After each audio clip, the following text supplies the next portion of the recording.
Which is what if Naruto Uzumaki became overpowered at a young age and rebuilt the Uzumaki clan? Part 1. And if you enjoy this fanfic, then please press the like button and subscribe to my channel for more fanfic like this. And now let's start the fanfic. The seemingly ever-rustling leaves of the forest were now ablaze. The usual calm atmosphere of the place was now turned completely opposite. The birds leaving their nests instead of returning to them, the insects finding a place to rest far away from this chaos, the beasts running away from what appeared to be far more beastly. Among these, there stood a civilization of humans living in what appeared to be a village. But at this moment it was rendered under complete chaos as people ran away with their children to protect their lives. Houses, property, money, fame, nothing mattered at the moment, except their existence. Yes, Konoha was under attack, by Kyuubi no Kitsune aka the nine-tailed demon fox. Utilizing the only chance of defeating the fox spirit and saving the village, the Yondaime Hokage sealed it in a newborn baby using a powerful technique which unfortunately was a double-edged sword and resulted in his demise. The newborn child laid there and is heard from the dying Hokage. He was the hero of the village. His name was Naruto. Few years later, a kid ran through the streets of Konoha as a group of villagers chased him in hot pursuit. He was a mess, to say the least. His clothes were tattered, his hair were dirty, and his eyes, well, his eyes, they showed a mixture of feelings. Anger, yes, a little, fear, a little more, but the most visible emotion out of all was only one: confusion. Why did it just have to be him? His mind raced. Suddenly, he turned into an alleyway. Mistake, it was a dead end. He turned to see himself surrounded by numerous people. The look in their eyes was so cold it could turn something into ice. Suddenly he was hit in the head by a blunt object. He felt his consciousness disappear slowly as he drifted into darkness the moment he hit the ground. Drop, drop, drop. Just imagine when Naruto enters his mindscape. I can't write that voice of water drops hitting the water here. He woke up slowly hearing the voice only to find himself in a closed tunnel-like place with doors surrounded by darkness. Through one of those doors he heard a low-pitched growl. Cautiously, he treaded into the tunnel only to find a huge room on the other side of which seemed an equally huge cage. Ironically, it seemed to be kept in check by a small piece of paper which was probably quite a powerful seal to hold a cage of this size. He walked in front of the cage step by step, water splashing under his feet reflecting a pale yellowish light that illuminated the room. Beyond the cage lied complete darkness. As he walked towards the cage, a sudden growl came from the cage along with an incredibly fast claw that emerged from between the bars of the cage. It looked to him like he missed by an inch or two. He landed back on the ground afraid of what lied in front of him. Through the cage he could see two menacing eyes, sharp fangs as large if not bigger than him, and a fierce red aura surrounding a shape which resembled a fox. Where was he? Why was he here? The last thing he could remember was being cornered in a street by some villagers. Did they kill him? Was he dead? Was he sent to hell now for the reason everybody hated him? Was this the form of some deadly soul reaper? Tens of questions came across his mind, but before he could make head or tail of anything he heard a voice, a deep unnerving voice. Child of man, why have you come here? What is it that you seek from me? Wait, I didn't ask to be here. Why am I here? And to be precise, what exactly is here? I don't even know where I am, exclaimed Naruto. Ah, so you don't know what this place is, brat. Ha ha ha, this is going to be troublesome then. Maybe this could make it easier, said the creature as it flashed 9 glowing tails from behind. Suddenly, it hit him. It was the 9-tailed fox spirit that attacked the village all those years ago, and the Yondaime Hokage sealed it in a newborn child. He heard villagers talking about that incident when they thought he was unconscious, but he actually wasn't. He couldn't understand how it was related to him at the time, but now he understood what it was all about. Everything, the way everyone treated him like he was some monster, some kind of a freak of nature, it was all now crystal clear to him. He was the child in which the Yondaime Hokage had sealed the demon fox. You're the 9 tails. The one who attacked Konoha all those years ago, exclaimed Naruto. It was not my wish to onslaught the village, brat. I couldn't care any less, to be honest, said the Kyuubi. Then why did you do that? Asked Naruto. HMPH, you're 1,000 years too young to understand that, brat. Now, get lost, you're disturbing my slumber, said the Kyuubi as he emitted a huge wave of killing intent that pushed Naruto back from that place and into the reality. He opened his eyes to find himself in a closed room with dim lights. As he wandered his gaze around the room, he could see a figure standing close to the wall on the other side of TH room. As he groggily woke up on the bed in an upright position, the person came closer and said, "You should take it easy for now. You might still have a concussion after what happened. You were hit pretty hard." He inspected the person head to toe. Judging by the long flowing violet hair on the back, it was a girl, wearing a traditional Anbu attire with a mask on the face which resembled a cat. "Oh, Neko-chan, it's you again. I see you saved me. Thanks very much," said Naruto. It seemed that she had saved him on multiple occasions even before this one. Before she could say anything, the door opened and an old man entered the room wearing a robe that only one person in the village had authority to.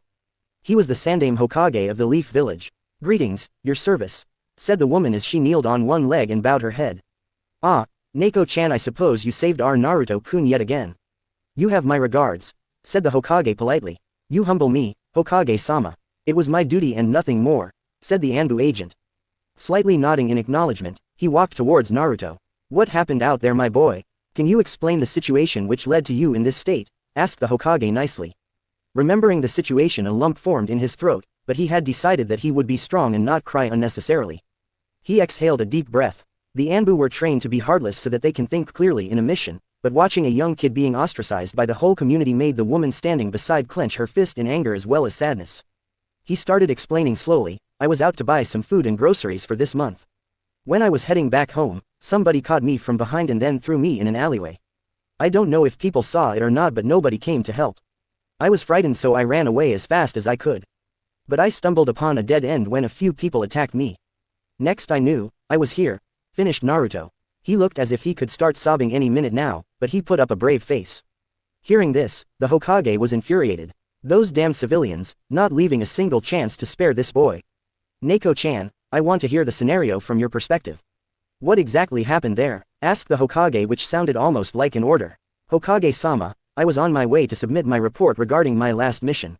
I saw some ruffians chasing someone in a lonely area behind the market. I decided to investigate in case if someone was being harmed. As I reached the rooftop, I saw one of those men hit Naruto in the head from the back with an iron rod. I attacked those present there without a second thought. Some are dead and some maybe half dead. I carried him here to the Anbu medical squad as quickly as I could," reported the cat-masked woman. "And exactly where the hell is his Anbu guard who was on duty today?" asked an angry Hokage. She flinched at the tone but knew that it wasn't directed at her. "Apologies, Hokage-sama, but I don't know. I'll have to check. Wait here, Tiger, appear at once," ordered the Hokage to nobody. Suddenly, a man with a tiger mask appeared from the ground who was seemingly the captain of the Anbu Black Ops. "Bring me whoever was on duty NOW. The Hokage's voice was now attaining a deadly tone. "Hi, Hokage-sama." A sweating and terrified Anbu disappeared.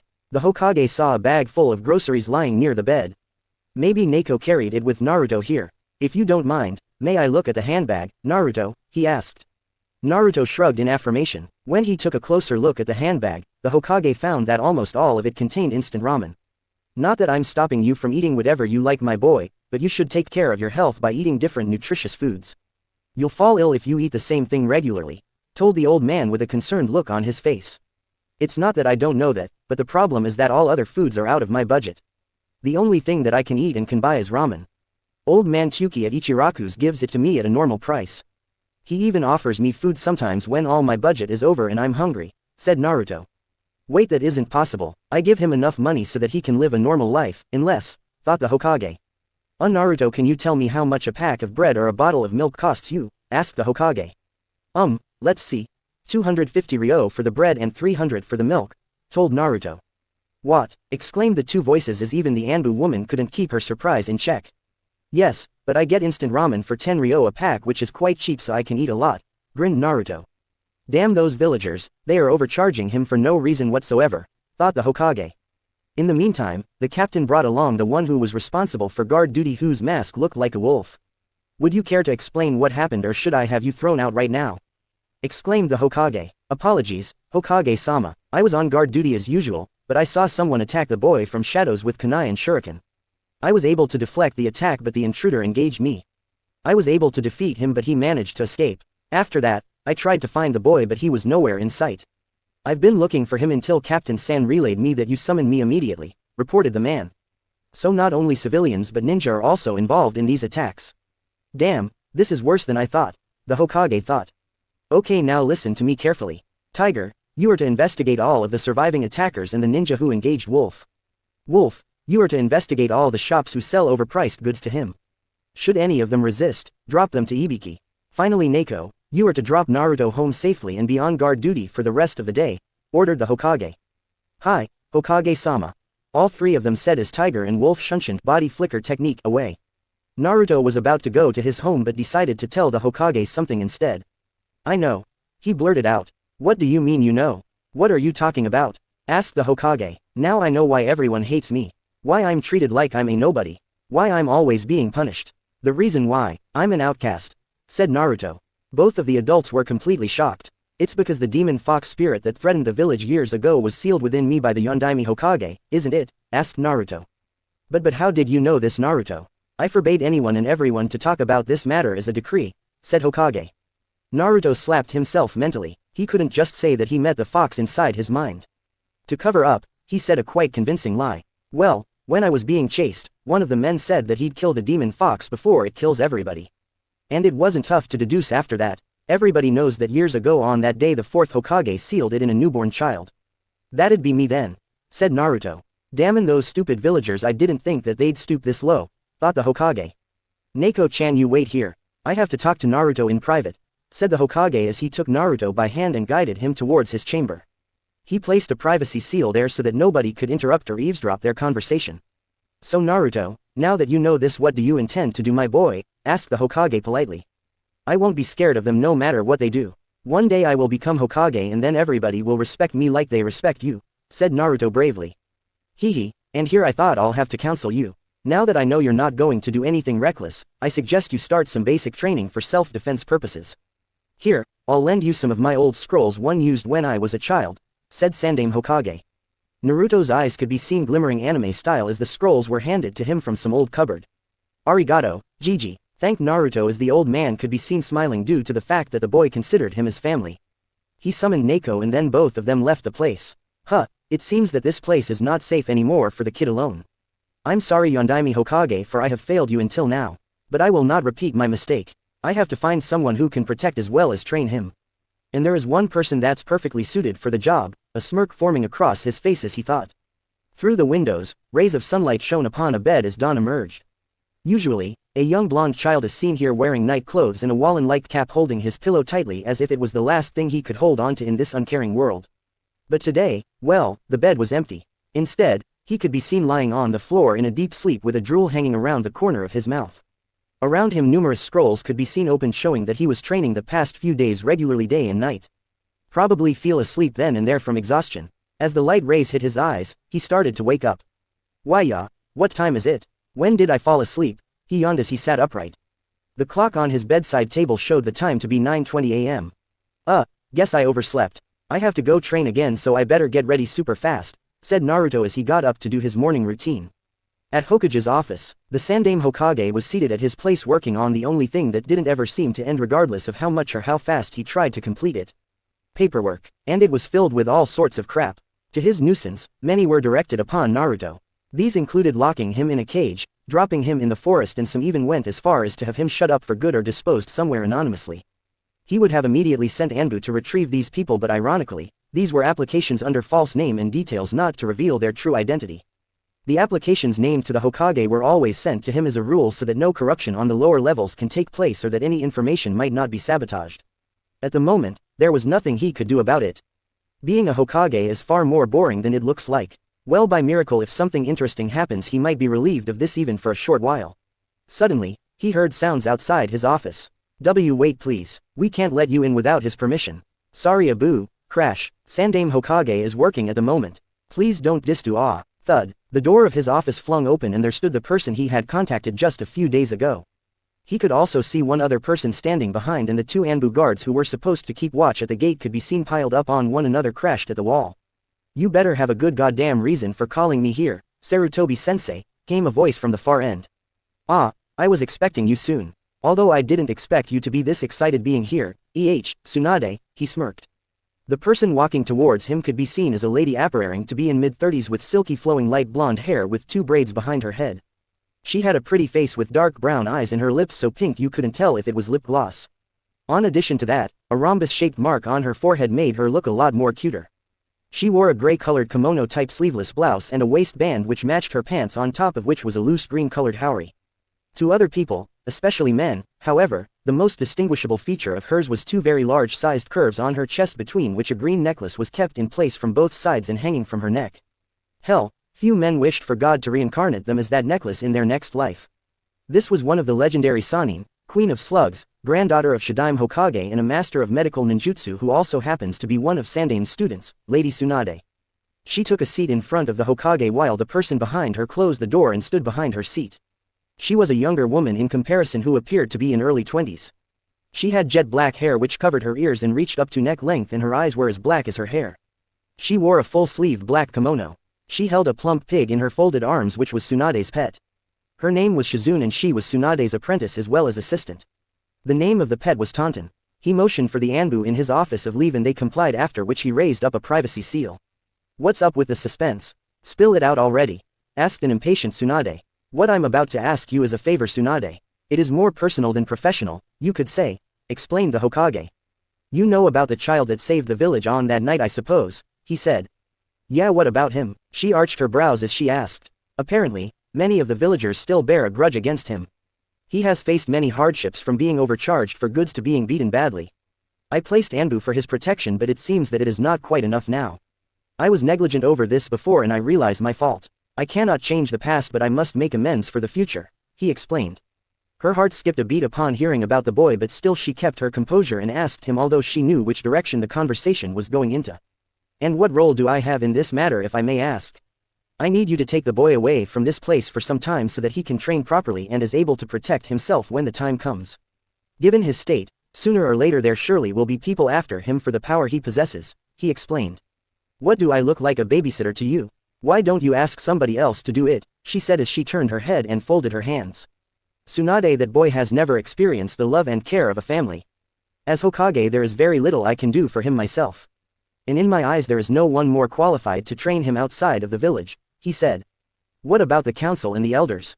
Didn't they oppose it or something?" she inquired. "Nobody except for those in this room know about this. Should you accept this, then I'll take care of whoever poses a problem.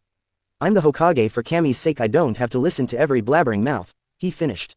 "I need to see this for myself, so I need some time. I'll be leaving for now. Do you know his whereabouts?" "The boy, I mean," she said. "This is the location of his house. But as far as I can tell, he might be training somewhere in the grounds," he said, remembering about the scrolls he gave the boy just a few days ago and also the talk he had yesterday. "Very well, come on Shizune, we're out of here," she said as she stood up and turned to leave the room with a closely following Shizune. Flashback. Yesterday, at Hokage's office, "I have brought him here as you directed, Hokage-sama," and Anbu kneeled in front of the Hokage. "Thank you, Hawk, you can leave now, rest of you may also leave," the Hokage said. He then set up a privacy barrier. "Why did you call me here, Gigi?" he asked innocently. "Let's just say I have a surprise for you. So what I wanted to ask was, what would you want to have if somebody gave you a gift?" he asked, smiling. "I would want a friend," he said with a glint of hope in his eyes. "Ha ha ha, I hope an old man isn't enough these days, huh?" he said, hoping to have some fun with the little kid. No, it's not that. I mean, that wasn't what I meant. I mean," he rubbed the back of his head uncomfortably. "Don't sweat it, boy, I'm just messing with you," he said to the relief of Naruto. "So what is this surprise again that you were saying?" he asked. "It isn't a surprise if you know beforehand, Naruto. And I'm not sure what it will be either, to be honest. It'll be a surprise to me too how the events unfold," he said. "Huh, what's that supposed to mean?" Naruto asked. "Never mind me, so tell me, what have you been doing these past few days? Any problems with the villagers again?" he asked. "No, Gigi, the masked people scare them off, so I'm okay. And also I've been training in the grounds since you gave me the scrolls. I can't wait to show you how much I have learned, it's so exciting," he told excitedly. He could see the excitement as well as the wear and tear that could be seen on his clothes and well as scratches on his hands. "The more I think about the matter, the more I think I did the right thing. Just wait a little more, boy, you will surely appreciate it," he chuckled internally. "Can you please lend me some more scrolls, Gigi? I want to read more about them," he asked. "I'm sure you would like that. But more importantly, Naruto, listen to this, you need to complete the basics before you move on to the next level. If your basics aren't strong, then nothing advanced can be learned properly. On the contrary, if you master the basics, then you can use them in every technique you learn.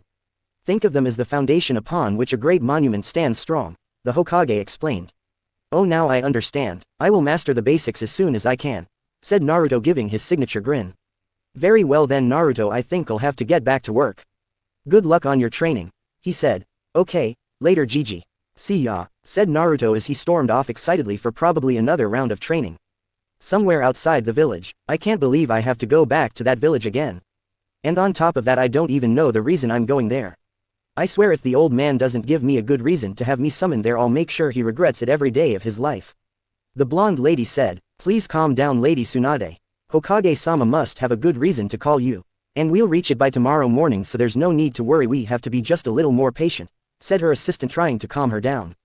Oink oink, the pig said, oinked. In affirmation. Flashback ends. What a boring old place this is. It doesn't even have a tavern. I wanted to blow off some steam, and who knows when we'll get the chance to be in a tavern again, Tsunade said. What do you mean by that, my lady? Does that mean you're going to accept Lord Hokage's proposal? Shizune gave a sly smile. Well, I mean, I don't know for sure. We'll see about that later, she said. They dawdled around a bit in the village, after which they decided to take a look at Naruto's home since there was nothing interesting around the village. The Sandaime Hokage was very strict about the people, especially children, picking up bad habits such as gambling. Naruto's apartment. When they saw the locked door, they realized that the Hokage was indeed telling the truth when he said that he'd be out training somewhere. Shizune opened the door using the spare key that the Hokage had given them to look at the place in case Naruto wasn't around. As they had a look around, they found it giving a nasty vibe, to be precise, in one word, uncomfortable. The walls of the place were pale and gloomy and had cracks all over, and there was only one window in the bedroom. Other than that, it was almost too dark to see. There was one small table on which empty instant ramen cups were scattered. Overall, it looked like it had seen a war or something like that. These weren't proper living conditions for a young child who didn't even have parents or anybody to look out for. Except for that, he had kept the place as tidy as it could be. There wasn't dirt or a mess anywhere except for the ramen, and the bed was properly made. There wasn't a refrigerator, so he'd have to buy and eat things as early as possible, such as milk. As they were checking around, they lost track of time. Suddenly the door flinged open and Naruto barged right in. Who are you people, and why are you in my home? Don't tell me they sent you to put explosive paper here again, he exclaimed. Oh, so that's why these walls were cracked and ruined. Damn those villagers, how awful, both of them thought. Shizune gasped at the statement and tried to calm him down before things escalated further. Please don't get us wrong, we don't mean any harm. We'll leave right away, right my lady? Meanwhile, Tsunade frowned at the statement once but then observed the boy who was standing in front of her. He had blonde hair much brighter than her own. There were whisker marks on his cheeks courtesy of the nine-tailed fox, she presumed. He was wearing a green-sleeved t-shirt which was oversized for him, on which a relatively small white t-shirt with a red swirl on front and the back. He had regular blue pants on with a pair of old shoes. Around the waist was a pack which contained various scrolls protruding out from them. Overall, he looked worn out from all that training, but the look in his eyes said otherwise. He had ocean blue eyes just like his father, but at the moment which seemed to be changing shades. Was it actually happening, or was her mind playing tricks on her? Anyways, by the look in his eyes he looked both angry and scared. He was terrified that one of the villagers was here to hurt him yet again. Tsunade walked up to him and embraced him in a tight hug. Don't worry kid, we're not here to hurt you, she said. He couldn't shake off the feeling initially that something could go wrong. After all, many of the villagers played pranks and attacks on him after faking their character and befriending him, so he was wary. But then slowly his heart seemed to melt as what he felt was genuine warmth and affection. This was something he could do since he could remember, of which the reason he never knew. Okay, I know that you're not here with any ill intentions, but I still don't understand why are you here in the first place, he asked innocently after leaving the embrace. Well, actually we were looking for someone who could be our friend, and then Lord Hokage told us that you'd be willing, so he gave us the spare key, she said smiling. He suddenly remembered that the old man was talking about some surprise and friends.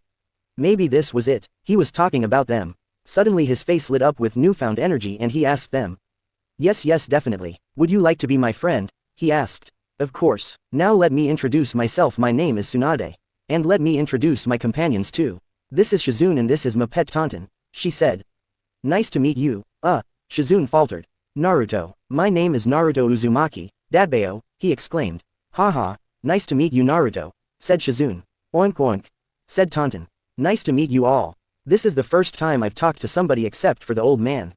I'm so excited. Will you stay here tonight? I have a few premium ramen cups that I saved just in case I make a friend. We will have fun, said Naruto excitedly, somehow losing all the fatigue that he got through the day. They smiled at the young boy's antics but had to refuse his offer. We're sorry Naruto, we can't stay. We are staying somewhere else, but we'll meet again soon. That's a promise, she said. I thought we can have fun since we are friends now. But if you promise then I'll hold on to it, he smiled. As a parting gift for now, there's something I want to give you Naruto. Here, take it, Shizune said as she handed him a scroll. When he opened it, he saw a hollow diagram at the center of the scroll. What does it do? I can't read anything on it except for this which I can't understand, said Naruto pointing out. It's a sealing scroll Naruto. I suppose you are able to infuse chakra even though a little. He nodded. Good, that means now you can use that training. So all you have to do is put some chakra on the seal and you can easily store your other scrolls in here, as I see your waist pack is almost about to burst from all those scrolls, she said. He took a look at the scroll and then Shizune and then the scroll again. Suddenly he jumped on Shizune and hugged her. Thank you very much, it is awesome, he said, squashing Taunton in between. As he lost grip he suddenly fell to the floor unconscious. Looks like he's been training all day and must be exhausted. Let's put him to sleep and leave Shizune. I've made up my mind, Tsunade said as she healed him up a bit. They put him to bed and took a cue to leave. As they were leaving, Tsunade couldn't help but take a look at the sleeping boy. She could not forget the smile he had formed for the rest of the day. She walked somewhere in a hotel in Konoha. Get ready, Shizune. We'll be leaving Konoha tomorrow noon, said Tsunade. But what about Naruto, my lady? What are you going to do about the offer Lord Hokage made to you? A concerned Shizune asked. Tsunade looked at her with an all-knowing smile on her face. You tell me, Shizune, do I look like I have any doubts about this? She spoke with a look of pure determination on her eyes. It was another fine morning in the village hidden in the leaves. People were going out for their respective workplaces, ninjas were going out on missions and little kids were playing games in the playground. The office of the Hokage was working as usual with the head of the office sitting behind a pile of rubbish, paperwork, when someone entered through the door. He looked up through the pile of papers to find that it was Naruto. Good morning, Gigi, wished Naruto. Good morning, Naruto, what brings you here so early today, my boy? Questioned the Hokage, although he had a good idea what it was about. As Naruto started talking with the Hokage, the Anbu present took their leave from the attic, as they had prior orders that any conversation regarding Naruto is to be confidential so as not to leak any sort of information by anyone in any condition. I made friends for the first time in my life, exclaimed Naruto. Knowing Tsunade, I see the meeting went even better than I expected, the Hokage thought. Oh, is that so? Might I ask who might be these friends of yours? He said. There were 3 people, well, 2 people actually and 1 pet, and their names were Lady Tsunade, Shizune and Taunton, he said. And you know, at first I thought that it was all my imagination, but, Naruto started explaining. Flashback. Naruto woke up early in the morning. He felt energized, as if his strength was restored completely and his body was devoid of any bruises or scratches which he had suffered during the training the previous day. He wondered why. Then suddenly he remembered that some people were here yesterday. He jumped from the bed and wandered around the house in hopes of finding them, or if there was any message left for him. He couldn't find any clue showing that they were here. The place was the same gloomy dark corner it has always been. So it was just a dream after all. Silly me, to think that somebody would be my friend, he thought out loud. He went to freshen up and do his daily morning chores before heading out to train. Yosh, I'm gonna show everyone that I'm worthy enough to be acknowledged. I will become Hokage someday, Dadbeo, he forcefully cheered up himself as he went to grab his training material. He reached for the scrolls, but to his surprise he found only one, and it wasn't one of his scrolls. It presented a peculiar design and a nicely tied butterfly-shaped thread around it. The memory of this particular scroll from last night flashed in his mind, and a really large grin spread across his face. It was true. It was all real. I wasn't dreaming. They were here last night. He jumped in happiness as he sprinted towards the Hokage tower excitedly. Flashback over. And that's why I got here as fast as I could to tell you, finished Naruto. Haha, looks like you have had quite an eventful time, said Hokage. Yes, but now they are gone and I don't know where. I wish I could have spent some more time with them, or at least said goodbye, he said with a saddened expression. Unknown to him, they weren't alone in that room. Do you really think that a friend would do such a thing? I thought you know better than that. A new yet familiar voice came. Naruto turned around only to find that the voice belonged to none other than Tsunade. The 2-3 but the pet is on the lap of them were sitting on the couch beside the cupboard in the shadows. To say surprised was an understatement. He was overwhelmed with joy as well. The ones who called him his friends, the ones who he initially thought were maybe only an imagination, the ones who he thought had left him were here right in front of him now. You guys, I thought you left without meeting me.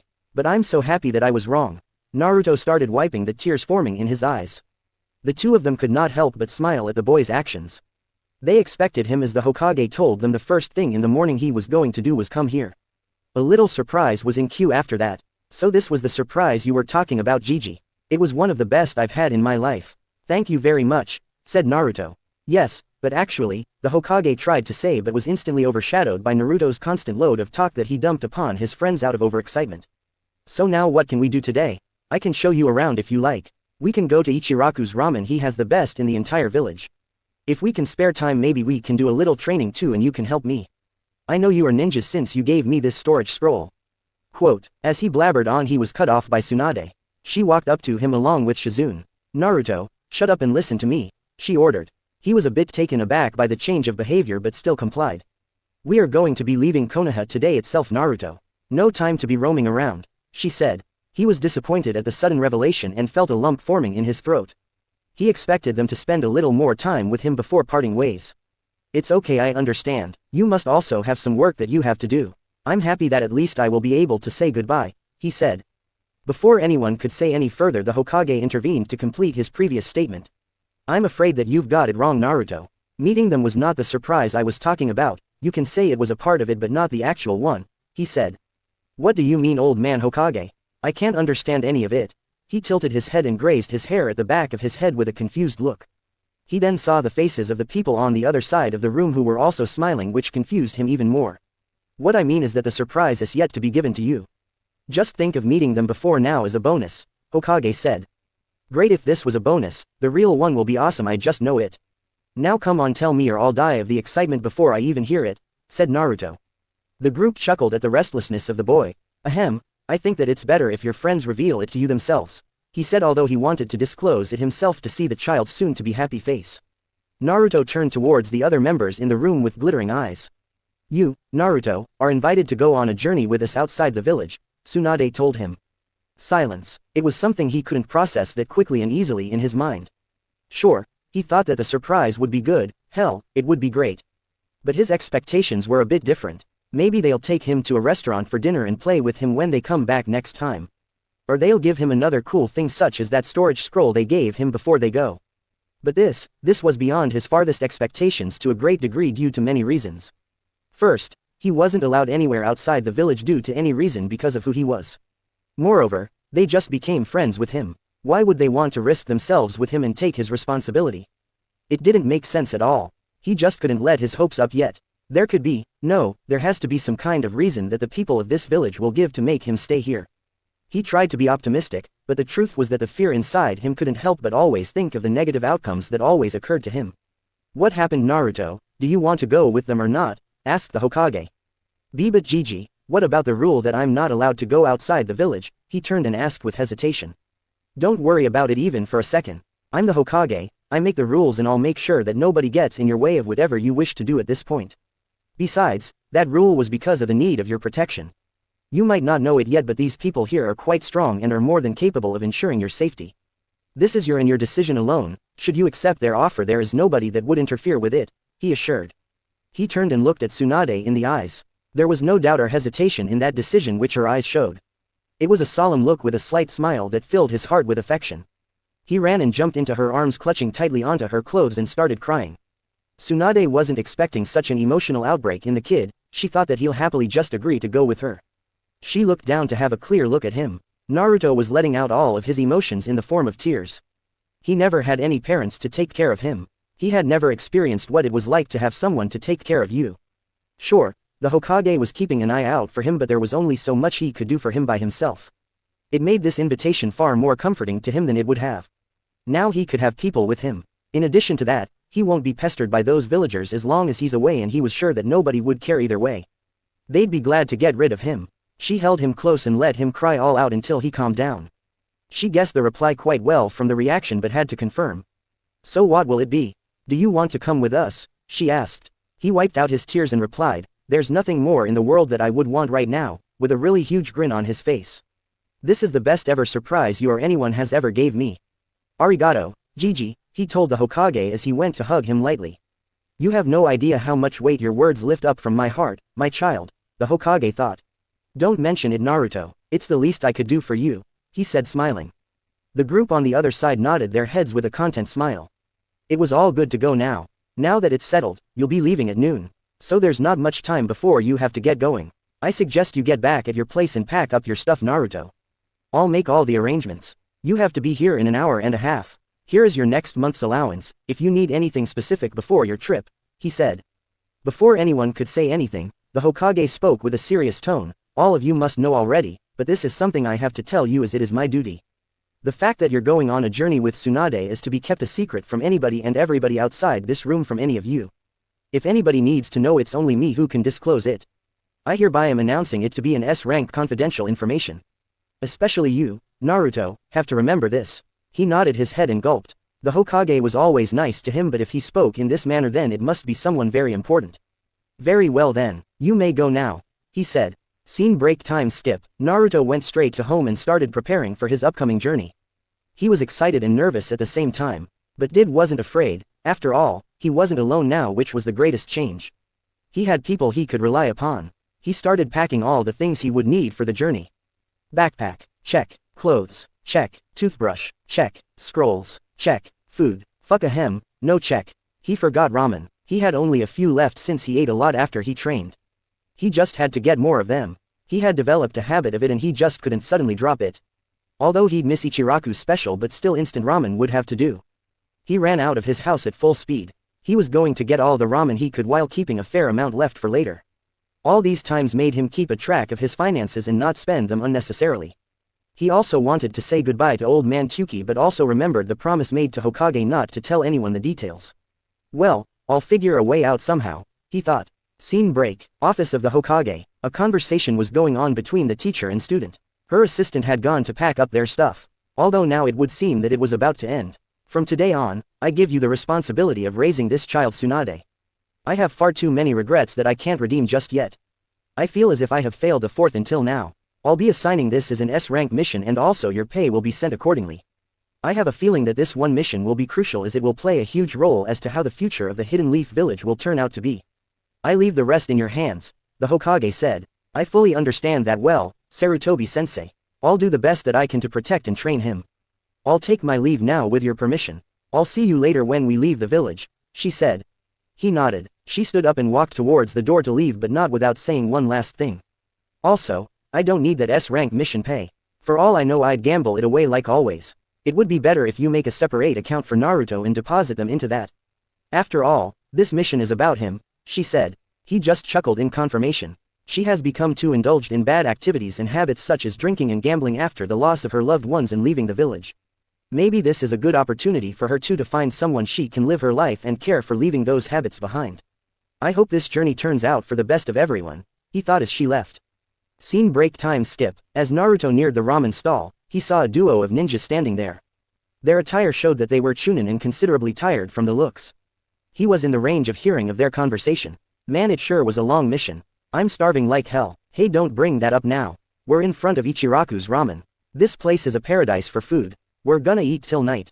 Yeah, I can't wait a second longer now, come on. As he was going to go inside the stall, his partner stopped him. Wait up, see that? He's that brat. Come on, I don't wanna be anywhere near him. Let's go somewhere else. Huh, yeah, you're right. I wouldn't have gone even an inch without having my food, but this surely makes an exception. Let's go. Naruto flinched at their talk and felt bad for the stall owner because he was the reason why many of his customers didn't eat at his shop. In addition to those losses, Naruto wasn't even able to pay him for his own meals sometimes, due to the fact that every other shopkeeper ripped him off a lot of money. As he entered the stall, he was greeted by the store owner, Tuki. Morning, Naruto. How've you been? Been a few days since you last had ramen. You want a bowl of Naruto special? He asked. This man had always given him food for free when he was hungry. When he asked how should he repay him for the meal, the man always replied with, the happiness on your face after eating my ramen is the best payment I can ask for. Eat as much as you want. And Naruto couldn't do anything but thank him for his kindness. After not hearing an answer, Tuki looked up at him and found him staring at him. Hey, sit down, kid. You gonna order something or stand here all day? He asked. Yeah, I was just here to buy the instant ramen cups, ya know, Naruto said. Oh, no Ichiraku's ramen then. No big deal, you can come by later whenever you want, the owner said. Wait, on a second thought, I wouldn't be able to come here again for quite some time. Might as well have a bowl. Also, I would be able to talk easily if I'm not in a hurry, Naruto thought. I guess I'll have a bowl after all, said Naruto with a smile. One bowl Naruto special coming right up, announced the owner. After a few minutes, it was served and Naruto started eating slowly while the owner finished packing up his instant noodles. He put the pack beside Naruto and told him that it was all done, to which he got no reply. He watched Naruto eating slowly, which was unusual, and he also didn't talk much today. There was something on his mind and Tuki knew it. He decided to ask him. Hey kid, something on your mind? You're not your usual self today, he asked. Yeah, there was something I wanted to tell you, Oji-san. I won't be able to come here for quite some time. That's all I can tell you. I'll miss you and this ramen so much, Naruto told him. He frowned at the statement but knew that it was something that the boy couldn't disclose. Being around ninjas so much had made him observant in a lot of ways. Just tell me this, will you be okay and are you going wherever you will by your own choice? Asked Yuki. Yeah, believe it, and I am very happy to be able to do that. You don't have to worry about me. And whatever else you want to know only Gigi can tell you, said Naruto with a huge smile. So, it's Hokage-sama who is sending him somewhere. I don't have to worry at all then I suppose. Also, he looks quite happy and I've never seen him like that, he thought. With all the talks with Naruto, he had come to understand that Naruto affectionately called the Hokage as Gigi as he was probably the only one who took care of Naruto and considered him as family. When Naruto finished up his bowl, he put the money on the counter for the bill when another large bowl of hot ramen appeared before him. He was confused and looked up at the stall owner. This one's on the house. I wish you a very happy journey Naruto, said the owner with a genuine smile. Naruto thanked him rather excitedly and hugged him goodbye after finishing up the ramen. With that he ran towards his home with the ramen cups to pack up whatever was left and leave for his upcoming journey. Scene break time skip, Naruto entered the office of the Hokage with a rather large-sized backpack behind him for his size. At first the Hokage thought of asking him but then waved it off. Alright, you've come just on time Naruto. Ready to get going? He asked. Yeah I sure am, but where are the others? Naruto said as he looked around the room. They have already left the village borders without you so as to not raise suspicions. I will be sending somebody to escort you secretly outside the village where you can meet them, said the Hokage as he summoned an Anbu. A man with a dog mask appeared. Inu-san, I see it's you. Will you be taking me there? Asked Naruto. He was a fairly built man with shining silver hair around the mask wearing a sleeveless dress and an Anbu symbol on his left arm. On his back was a medium-sized sword. He had also kept watch on Naruto on a few occasions before along with the other Anbu. He ignored Naruto's question and bowed before the Hokage. Greetings, Hokage-sama. How may I be of assistance today? Asked the Anbu. Naruto frowned at the cold attitude of this Anbu. He had always been like this since Naruto met him. It looked like he was just a robot following orders around without a hint of humanity or emotion. Inu was quite the polar opposite of Neko, or so Naruto thought. Yes, this pun was definitely intended. Hello Inu, I have a mission today that I can only trust you to do. That's why I had you summoned here. It is a part of a top secret mission that is to be kept confidential. You are not to utter a single word to anyone about this task, is that clear? Said the Hokage. Crystal. Replied the Anbu in a single word with a monotonous voice. Listen closely, your mission is to escort this child here outside the village at this precise position. The crucial part is that no one should get even a hint that he is being taken outside of the village. Once you have completed the mission, you may return back to the village, explained the Hokage while handing a piece of paper which was probably a map with the location specified. Understood, was the only reply he got from him. He walked up to Naruto and grabbed him and slumped him on his shoulder. I'll take my leave, please excuse me, he said. Hey wait, at least let me say goodbye. Naruto couldn't finish his plea as the Anbu shunshined away. I hope everything goes smoothly, said the Hokage out loud to no one in particular. Scene break time skip, somewhere in a forest outside Konoha. They were finally at the specified position outside the village in a deep forest area. Upon reaching the place, the Anbu found a hollow tree trunk in which a mark was drawn identical to that on the map given to him. It was a real nuisance for him to have the kid comply with him. It was a mission which required stealth for Kami's sake and this kid won't stop bugging him over and over about something or the other which he totally ignored. Upon confirming the destination, he dropped Naruto from his shoulders gently at the spot. He turned to go back to the village but was stopped by Naruto's voice. Wait, please, are you going to leave me here alone? I'm scared to be all by myself like this, he said. He could have ignored him like always but something told him that he should at least give a reply this time. My orders were to escort you here and then leave immediately. You don't need to worry though. You just have to believe whatever Hokage-sama is planning must be in the best interest of you and the village, he said. It wasn't a very sympathetic reply but considering who the person was it was more than enough. Okay, I'll stay here. Arigato, Inu-san, see you later, said Naruto. With this, the Anbu ninja took his leave and returned to the Leaf Village. Time skip, it had been some time since he was left alone here in the middle of a forest. It was natural to be a little afraid in this environment but he didn't feel any fear in contrast to what he told the Anbu. Instead, he felt more peace than he ever did. Around him were small animals searching for food, birds chirping at their nests. He felt as if he was one with nature. There were no more villagers who hated him, no more icy cold stares, no more attacks, no more pranks. He had people who cared for him and he was going to go with them on a journey. All he had to do was keep patience until somebody came to get him. He heard someone approach him, but he didn't go out to who it was. After all, if this was the place where they'd get him then he couldn't go anywhere far from this place. As he was waiting, a brunette woman whom he couldn't identify appeared in front of the tree along with a cat beside her. He was surprised that someone else found him as the Hokage had made a lot of measures to prevent him being detected. Oh no, I've been found. I have to run and hide somewhere nearby to avoid them until somebody comes to get me, he thought as his body tensed up. Hey Naruto, I hope you're alright. I had a hard time scouting the area for enemies before I came to get you, she said. Naruto tilted his head in confusion. He never met this lady but somehow her voice was familiar. Oh, I forgot you can't detect transformations yet. I had to transform so that if any enemy was around he couldn't identify me. Here, I'll release it now. Kai, was the only thing he heard before a cloud of smoke appeared and the two figures in front to him changed. They were none other than Shizune and Taunton. It's you guys. You've finally come to get me. And what was that amazing technique? I couldn't even identify you. Naruto said. She couldn't help but laugh at the excited boy's face. But this was not the time for that. Come on, Naruto, we've got go to Lady Tsunade. They're waiting for us not far away from here, she said as she held him and shunshined away. Wait, who are they? I thought there would only be one person waiting, said Naruto as he was once again cut off from completing his sentence. As they reached the location, they saw two figures standing.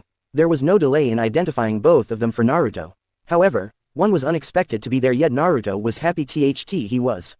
I see you finally reached, Naruto, he said. Gigi, you're here. How did you reach here so fast? And why? I thought you would have stayed at the village, he asked. How I came here you ask? I have my ways, boy. And as for why, I can't let you go without a proper goodbye, right? Said the Hokage. Naruto embraced him and thanked him for coming here. I expect you to be gone for quite some time, but don't forget to keep in touch, he said smiling. We will. Lady Tsunade finally spoke up. As they bade their goodbyes and left, the Hokage saw Naruto's hand holding Tsunade's, which made him content. I may not have been able to save your parents or care for you, for which I truly regret. But I hope that during these travels you will experience the feeling of having a family, even if it's little.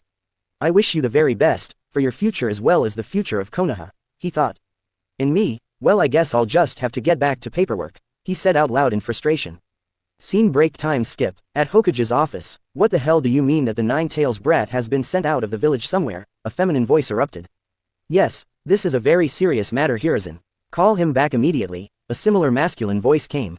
I believe that what they are saying right, Lord Hokage. This is a matter that concerns the safety of the village itself.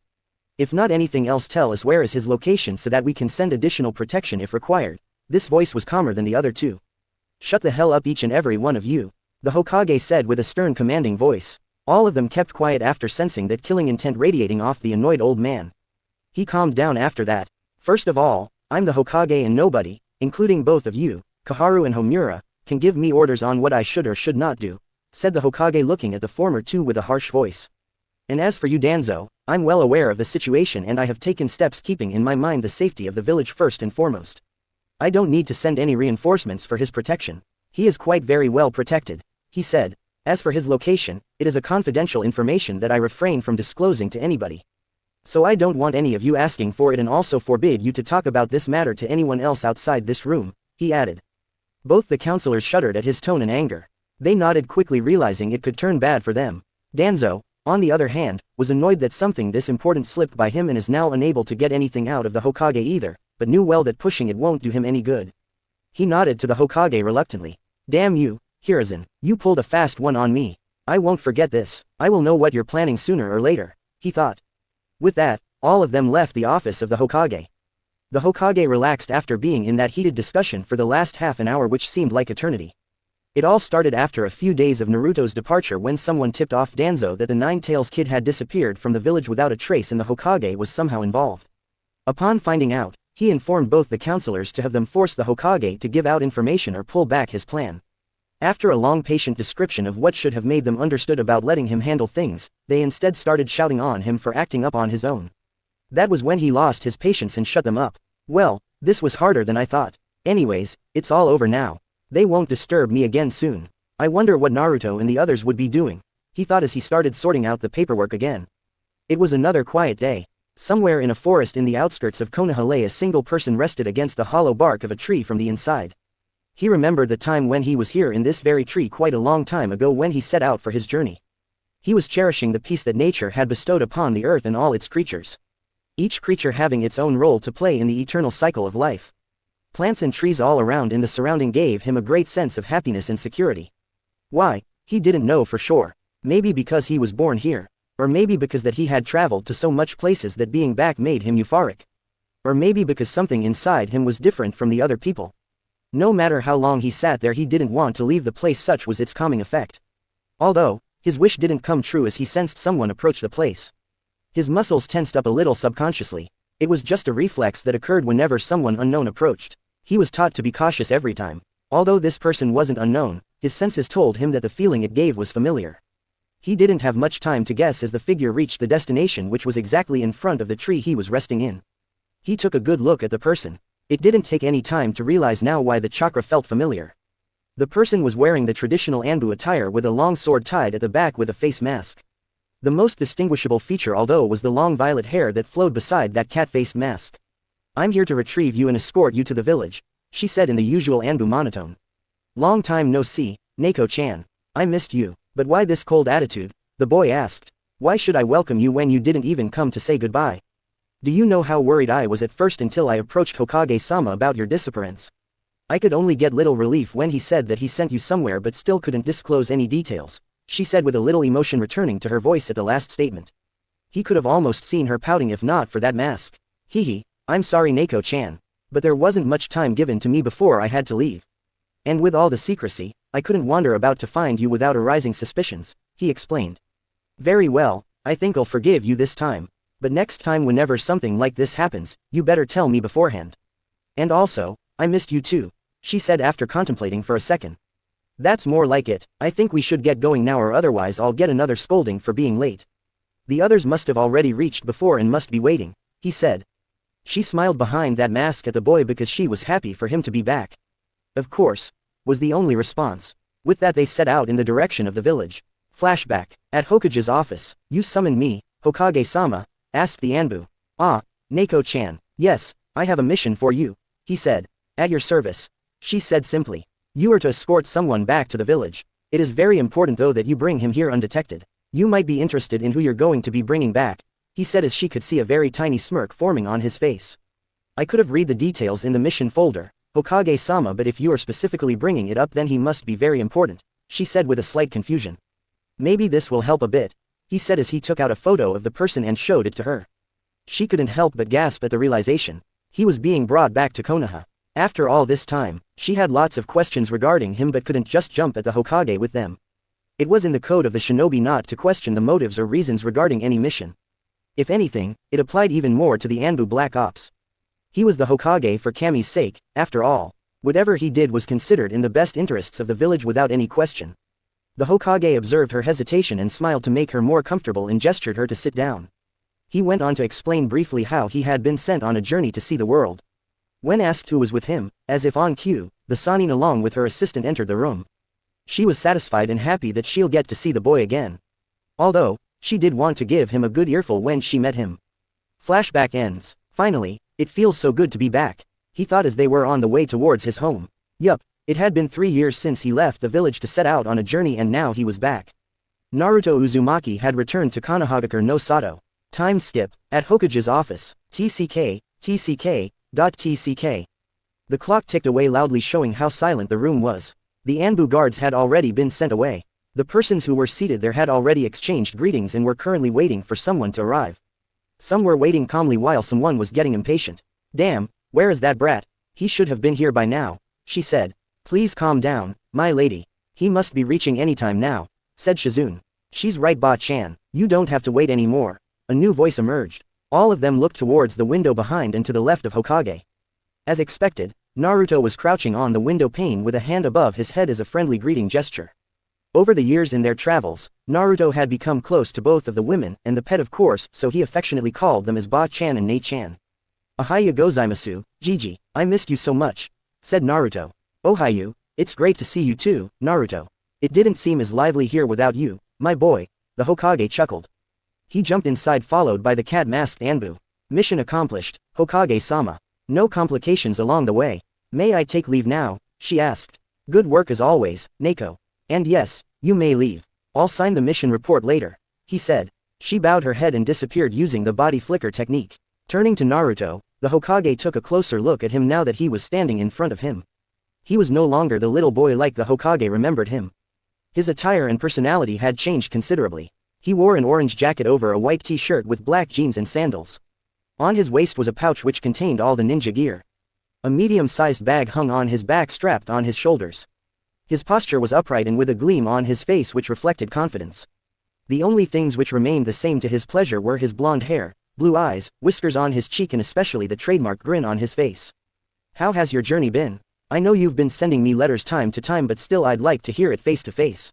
Life has been quite normal here in the village, so an old man like me doesn't have much interesting to hear nowadays," asked the Hokage. "It was awesome, Gigi. I can't tell you how much fun I had all this time. And just you wait until I show you how strong I've become," said Naruto. "Yeah right, don't be so you brat. You've still got long ways to go. I could still flick you with a finger if I wanted to," smirked Tsunade. Naruto formed a pout at how she shattered all his boasting in one blow. The Hokage chuckled at the light-hearted antics. My, it sure has been a long time," thought the Hokage. "Of course, Naruto, I myself am quite curious as to how strong you've got since the last time," he said. "Yeah, and there's also something else that you don't know about yet. We'll keep it a surprise then," Tsunade smirked. The Hokage was curious but he knew Tsunade far too well to know that there was no way he'll get anything out of her. He decided to drop the topic and leave it for later. "Why don't we have a test to assess the extent of your skills, Naruto?" he asked instead. "That would be a great exercise for him, sensei. I would also like to watch an interesting match before we hit the road again." "Who will you be pairing him up with?" Tsunade asked. "You seem to have the wrong idea, Tsunade. I'm not pairing him up with someone to gauge his skills. I want him face to face and look how much progress he's made by exchanging blows in combat." "Yes, you're thinking right, I will be his opponent," said the Hokage. Tsunade had a surprised look on her face while Shizune's jaw dropped at the statement. "You must be joking, right, Hokage-sama? There's no way someone like you would actually fight this little kid, right?" Shizune asked out of concern. Sure, Naruto was strong and could hold his own against a regular opponent, but this was the Hokage. The strongest person in the Leaf Village, no, the Land of Fire. He could squash him like a bug without a sweat if he wanted to, not that he would actually do something like that, but still. "I understand your concern. Don't worry, I merely want to assess him and maybe loosen some rusty joints," he said while laughing. "Yeah, I get to fight the Hokage himself. This will be a golden opportunity if I want to prove that I can be Hokage too, Dadbeo," Naruto exclaimed. "Now that all is settled, I would like to give you a welcome back present," the Hokage said. "Whoa, a welcome present? You mean a gift? What is it? Please tell me, hurry up," he said excitedly. The Hokage chuckled internally. No matter how mature he has become, he was a child after all. These little happy moments and excitement made the boy jump up and down, which he truly liked and hoped that Naruto never loses it. "Hold out your hand, Naruto," he ordered. Naruto happily complied. The Hokage took out a scroll and opened it. A seal was made on it beforehand. He took Naruto's hand and pressed it upon the seal. To the boy's astonishment, the seal transferred onto his palm. He was a little surprised but kept calm. The seal vanished after a few seconds as if it never existed. "Here, all done. Now you can step back," the Hokage said. "But what is this seal? And why is it on my palm? Why did it disappear?" he asked when a lot of questions raised in his mind as he stepped back. "This is the key to your new home. You won't be living at your old place anymore," the Hokage said smiling. "What? But what about my old house? And my stuff that I left?" he asked concerned. "That place also belongs to you. And all your stuff is safe in the storeroom of your new home. I had it moved since many people tried to pry around in your old home," he explained. "Really, I'm getting a new home?" exclaimed Naruto after the initial concern about his stuff was now relieved. "Yes, here is the location. It is a 2-story apartment and yours is the upper flat. The owner of the lower one is mostly out of the village for business purposes. So neighbors won't be a problem. But even then, I suggest that you disguise yourself or keep yourself hidden from the general public as possible when you go there. There's no telling what some hooligans might do if they know you live there," explained the Hokage while handing him a paper. "Wow, that's awesome. Thank you very much. I get to live in a brand new home. And sure, I'll remember all the advice and follow them properly," he said. "But wait a minute, you said that this is a key. But how is it possible? I thought it was a seal of some kind," Naruto added. "This is a special kind of seal, a type of key. The lock is a chakra seal on the entrances. It is a basic chakra seal lock but should keep away any prying civilians from entering your home," said the Hokage. Naruto was gaping with awe at him. He never thought when he reached home he would get such a gift. "Arigato gozaimasu, Gigi," he said as he hugged him lightly. "I'm glad that you like it, but it can wait until you actually see it," Hokage said. "However it may be, it will be good for me if you have chosen it. Also, it cannot be worse than the last one no matter how you look at it," Naruto grinned. The Hokage and the other chuckled heartily at the silver-tongued devil. Now please excuse me, I have to go unpack and arrange my stuff.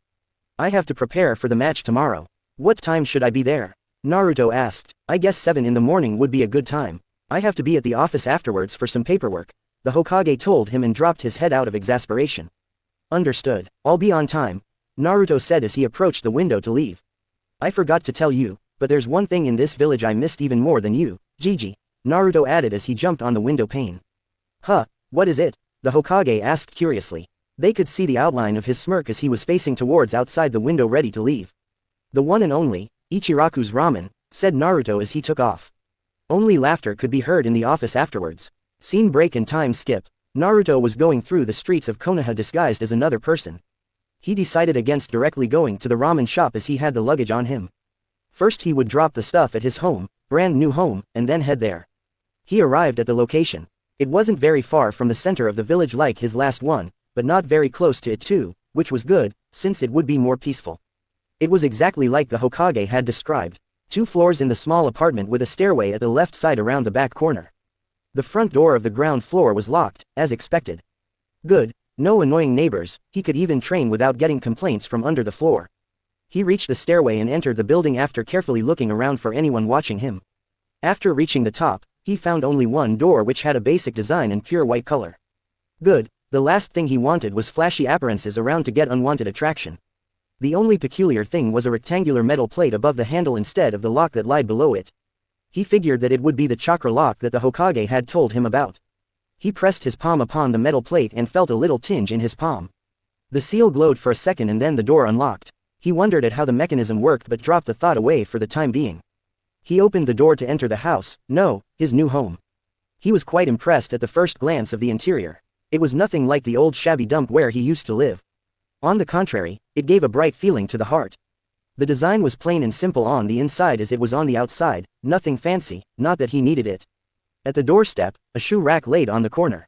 He removed his sandals and proceeded to explore the house further. On his front was a wall which led the only walkway to the right side into the center of the house. Before the turn, he spotted 2 doors on the sides of corner, left and front.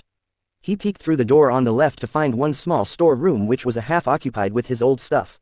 He moved on to the next door through which he found a medium-sized empty room with 2 windows and a gate which led to a small washroom. Well, I can probably put some chairs around here to make it a guest room or something. I'll figure out later, he thought. He closed both the doors and turned into the narrow walkway. Well, this is good. This way nobody can see my home directly through the front door even if I made a mess, he said to no one. He reached the end after a few steps and found a large hall on the right compared to the rooms before. Otherwise it wasn't anything huge. Still, way better than his old home. A square wooden table with chairs was present in the middle, good enough for 4 people. On the immediate left at the end of walkway, a door was present which led to a comfortably spacious let bath with a small skylight which could be covered. Moving ahead, a shelf was present in the wall which separated the next room from the bathroom. The corner room was a kitchen and was until now the most additive improvement from his old home yet. It was floored with tiles and the counter slab was made of marble with a regular sink at a corner. The design was a little better than plain simple but he liked it. I guess with this much space it'd be a pity if I only ate ramen, he thought and grinned. Along his journey, Tsunade had been very strict with him regarding his food habits as his tongue had taken a deep liking to the taste of ramen and wasn't fond of other foods either.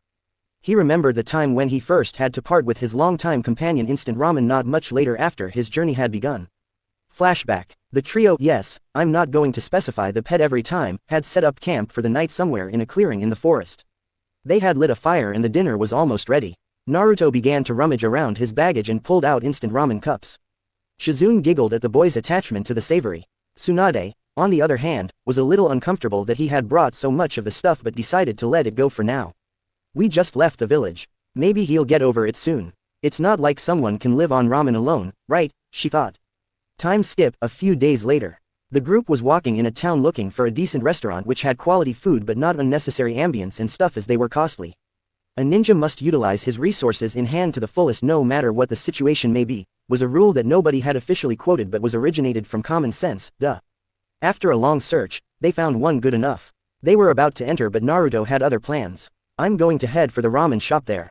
After finishing I'll meet you up at the restaurant. I'll be back soon, he said as he ran off to a shop which was on the opposite side of the lane a few shops ahead.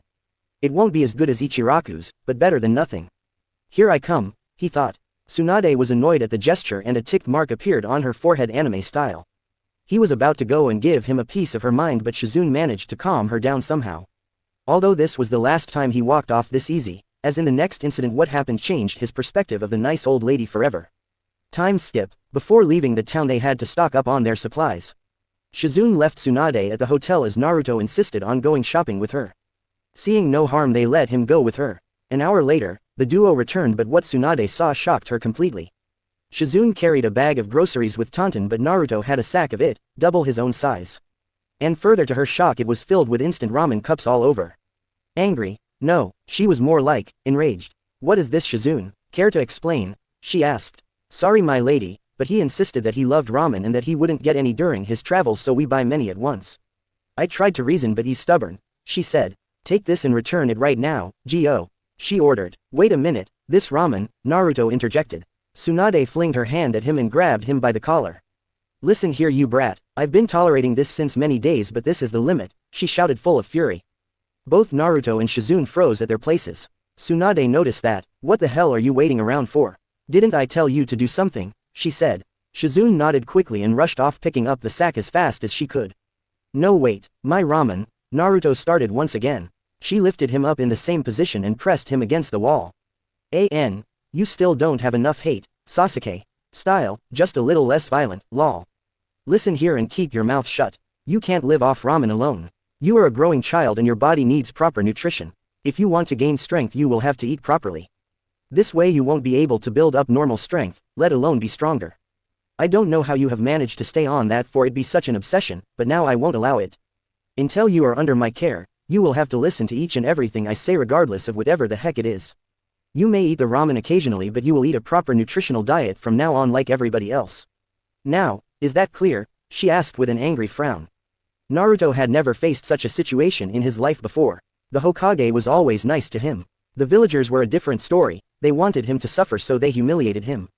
But this, she was the most intimidating person he had ever encountered and on top of it he had no proper rationale to retaliate since she was actually right in being concerned of him. Why yes, sure, he said in a low timid voice. What? I didn't hear you. This is what happens when you don't have enough strength by stuffing same ramen day and night. I'll ask again, is that clear to you? She asked. He was terrified but gathered up enough courage and strength to utter one word that he remembered a certain silver-haired Anbu would say to the Hokage whenever he was asked the same question. Crystal. He replied. She released the grip and he fell on the floor on his butt with his back along the wall. It hurt but he didn't have enough courage left to say anything. Good boy, I knew you were a smart one. Now why don't you help me arrange these groceries we have here? She said in a happy tone with a smile which was completely a 180 from the expression a moment ago. He gulped and nodded, refraining from saying literally anything that would piss off this woman again. Ever. Flashback over. He shuddered at the memory and pushed it aside as he went out of the kitchen back into the hall. The only room left was on the other side of the hall. He crossed the hall only to stop midway as he noticed a framed picture hanging on the wall on the right. He was totally surprised and yet pleased at the same time. It was a picture of the three of them, since it's a photo Tauntaun is also included, a few months after he left the village. A newbie aspiring photographer had pestered them quite a bit before they decided to go for it. He was new yet he was no novice. He captured the perfect photo they could have asked for. The angle, the lighting, the effects were finely detailed, undeniably a work of expertise. The background was a beautiful and serene waterfall along which water flowed smoothly. Greenery had surrounded the fertile land around the waterfall. Sunshine illuminated the area brightly creating a feeling of warmth. Amongst all this, Tsunade was sitting on a medium-sized rock with Shizune standing beside her holding Tauntaun. Our protagonist Naruto was sitting in the lap of the Sannin with a cheerful grin on his face. It was definitely the old man. He must have seen the photo from Ba-chan and framed it to be put here, he thought. Thank you very much, it is a wonderful gift. He said to no one but made a mental note to personally thank the Hokage. On the other side of the wall there were two sets of windows and on the corner light a stool on which a small TV screen on which any important broadcast could be watched.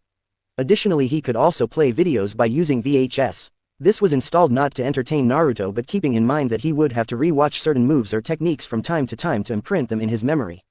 It could be also used to analyze a person's moves in detail if a battle is recorded. Although it is a well-known fact a shinobi should be perceptive enough to analyze and counter an enemy's moves even in the midst of a battle, Naruto was still only a child. It would be helpful if he didn't have to rely only on his teachers and have an opportunity to improve his skills by his own if he chooses to. Or so the Hokage thought. Finally, He entered the bedroom. The door was located on the right corner. He was eager to see this room because it would be the one he'd be spending most of his time in. And he wasn't disappointed, to say the least. The room was almost half as much bigger than a regular bedroom. Considering how his previous bedroom was smaller than a regular one, this looked like double the size. It had a large bed near the room entrance on the left side in the middle. In front of the bed was a balcony which extended from a little more than half the width of the room up to the corner. At the left corner at the side of bed, a wooden study table and chair were present. On the table, a lamp was kept to be used for nighttime study. On the right side were 2 almirah in the wall which were present for wardrobe purposes. There was no problem in the daytime since 3 windows extended on the wall letting in sunlight in the room. The best part was that the room was very well ventilated with air and sunlight due to the balcony and windows. And believe it or not, Naruto liked it very much. Imagine Sasuke's room from canon. This room is based upon that with minor modifications. He entered the balcony closing the glass doors behind him. Sorry about doing this again, but please don't give me crap about how a ninja shouldn't have glass doors in his home. I'll do something about that too, although he was cautious to not let anyone see him now that he was out in the open, so he kept a disguise. The view was quite good. Unlike his old home which was situated in the outskirts and didn't have much development, this area was quite better with developed homes and streets. The civilians were also more civilized looking, unlike some crazy ruffians, but being careful didn't hurt. He thought that the home tour was enough for the time being and should head out now.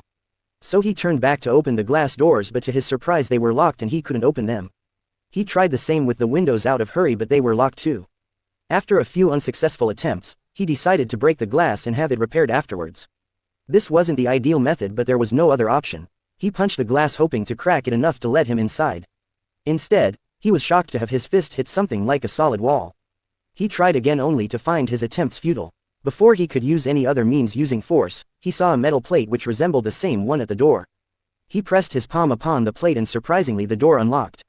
He thought about it and remembered that the same design was employed upon the windows as well. Then he realized what was actually the situation. The seal was not designed to just reinforce the door like a lock, it was actually set up at multiple entry points in his house and were connected to each other, forming a protective barrier around. Unless one has the key or has a way to destroy one of the seals, it is not possible to enter the house. It wasn't any big of a deal for a trained ninja, but it sure was a nightmare for any prying civilians. The Hokage had made sure before Naruto's arrival that he should not encounter any problems with dumbass civilians while in the village. Having a basic security seal installed on a house was no big deal for the Hokage to do. He also had made basic arrangements like the bed and table chairs for him. Rest of the requirements or modifications he left for Naruto to handle. After all, it was his home, it is only fitting that he plans it according to his own comfort. Naruto quickly dropped the bag inside the almirah and headed out of his home happy and content. The Hokage had made all arrangements for him so that he doesn't encounter any day-to-day difficulties. Now it was his turn to be responsible and use this opportunity to work hard and improve himself in all aspects. But for now, something else was occupying his mind more than anything. With a gleam in his eyes, he dashed off to the one place he loved the most in the entire world. The one and only, Ichiraku's ramen. Scene break and time skip. He set out towards the shop in disguise initially, but decided to revert back to normal once he was far enough from his home. He would have to be Naruto when he meets the ramen shop owner, and after all, the fact that he's back would be revealed to the people, one way or the other. Once he was near the ramen stand, he looked for any signs of people around. He noticed the same 2 guys standing there as the last time he was here. He decided to wait out until they leave, because no matter how excited he was, he didn't want the shop to incur losses on account of him. He walked in alleyway beside the shop to wait in the shadows so no one can spot him or disturb him. He rested his head against the wall and closed his eyes, leaning him against it, folding his hands. He was alert for some time, but as the 2 men at the stall already left, he was found to be dozing off. The weariness of the journey made him relaxed, until someone woke him up. "Excuse me, mister, do you want something from our shop? You'll have to order at the counter first," the voice said. Naruto suddenly jumped at the voice and looked for the source. It was a young girl not very older than himself. She was wearing an attire similar to that of the ramen stall owner. A white robe with folded sleeves and a bandana on the head with brown hair and deep black eyes. Yeah, but I'm afraid you're wrong. I'm about to go to Ichiraku's ramen, not your shop. And sorry to bother you, I'll come by to your shop some other time maybe. This time I just have to eat here." He chuckled uncomfortably. The girl giggled unexpectedly loudly, as to which Naruto asked why she did. "Silly fellow, I am talking about Ichiraku's ramen. There aren't many shops around the area, don't you know?" she said. Come to think of it, she was right. He didn't think about the fact since he was getting more attention on not getting suspicious. But again, how could she be from Ichiraku's? Last he remembered the owner was Tuki. Wait, don't tell me he sold the shop. No no no, I waited for so long to get a taste of his ramen. He mentally went crazy. Before he could say anything, the girl said, I'm going from the back. Please go to the counter and place an order. We'll be serving you shortly. As she strolled away with some groceries in her hands. With no other option, he walked to the ramen stand and entered inside. Welcome dear customer, pleased to serve you. What would you like to have today? Asked the owner as he was cleaning up the last preparations with his back at Naruto. Naruto was relieved to find that the voice sounded exactly like Tuki. Man, he was so terrified even at the thought that the shop was sold. But then who was that girl? Never mind, who cares as long as the old man's here. Ahem, I need my special bowl, sir. Naruto asked, deepening his voice a little. Sorry but we don't customize the orders, sir. Please have a look at the menu chart at the side and choose any of the varieties, the owner said, still doing his work. Naruto was having a fun time but decided to get attention now. I'm quite sure I do have a special bowl here, mister. And I won't go until I've had enough of it, he said. Look sir, I told you we don't take customers, Tuki said with annoyance, but it converted to surprise the moment he turned to look at his customer. Naruto, is it really you? He asked. In flesh and bones, Oji-san. Naruto grinned. Ha ha ha, it has been such a long time, my boy. You don't know how much I missed my favorite customer, he said. Not as much as I missed you and the ramen, Naruto replied. Haha, Naruto special, coming right up, he said. He went on to talk about Naruto's journey while preparing him a Naruto special bowl of ramen. When it was finished, Naruto was surprised to have a bowl 3 times as large compared to th extra large one. It was actually a decorative piece I had bought for the store. But seeing you this hungry I decided to serve you in this one. Dig in, this one's on the house, he said with his trademark smile. Whoa, thanks Oji-san. Itadakimasu, said Naruto as he started gulping down ramen at an inhuman speed. The girl entered the room while saying, I have arranged the materials in the store properly. Do you need me to do anything else, To-san? She said. Naruto choked on his ramen after hearing that she was actually his daughter. Good work, girl. I want to introduce someone to you here. He is our shop's favorite and eternal customer. No man or woman on this planet is able to eat as much ramen as this guy here. Meet Naruto Uzumaki, he said. Naruto just held his hand up to wave it uncomfortably. Wait, this guy, I just met him in the alley beside our shop. He didn't even know I work here. And I've never seen him since the last 2 years I've started working, the girl said. Tuki was initially confused but quickly understood why Naruto didn't come here right away. He smiled at the concern he showed for his shop. Yes, actually he wasn't around for the last 3 years. But now that he's here, he'll be needing all the ramen he can get. And I don't think we can satisfy his appetite even with the ingredients you just bought, Tuki said jokingly. This is my daughter, Ayame. She's been working with me at the shop since the last 2 years. It seems she has developed a liking to culinary arts because of my work. She helps me around here and there while studying more on the subject in the free time, he said to Naruto. Nice to meet you, Naruto-san, she said as she extended her hand. Likewise, Ayame-san, he extended his hand in reciprocation. He wasn't aware of her nature but decided that she was a good person, she was Tuki's daughter after all. With that, she started helping Tuki in making ramen for him. Naruto, who had already finished his bowl, started watching her dreamily. I wish I would have a wife like her who can make ramen for me every day for my whole life, he thought. There were no feelings directed at the girl but instead at the ramen that he loved so much. Understandable, he was still a kid after all. He talked about his experiences throughout his journey with them while stuffing himself up with ramen. Respecting the privacy of the talks, the owner had closed the shutters for the rest of the day for other public. Finally, it was late afternoon and he had to head back home. He bade goodbye to both of them and thanked them for the ramen after paying the bill. Scene break and time skip. Naruto had reached his home after buying some essentials and groceries from the market while in disguise. He felt a little alone at home after staying with the other 2 women for such a long time but shrugged the feeling off. The emptiness of the new home which the Hokage had left for him to fill also didn't help much in the matter. But this was not the time for it. He was to perform tomorrow in front of the Hokage himself and his own travel companions and mentors. I should be preparing right now. The Hokage is no ordinary opponent. I wonder if I'll even be able to scratch him. I should ready up all my gear and equipments and probably have some last-minute training, he thought. Scene break and time skip. Naruto was sitting atop the Hokage rock watching the sunset. The village looked beautiful from up there. The stone Hokage faces were a symbol of the village's power and leadership and he wanted to become someone like them one day.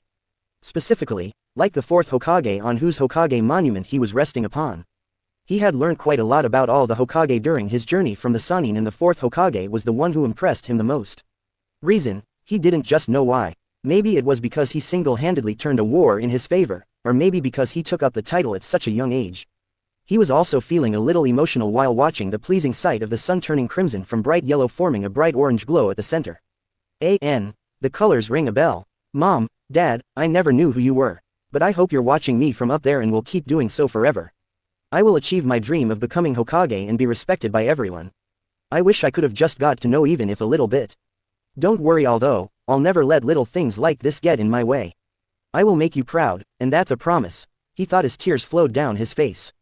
Naruto had been training since he left the house and reached the grounds until sunset. Guessing that he had enough, he decided to watch the sunset before heading home. But now, he felt it troublesome to move and go home. Gathering up whatever strength he had, he stood up, wiped his tears and headed out to his home. Tomorrow was a big day, he got the chance to show his skills, and he sure wasn't gonna waste it.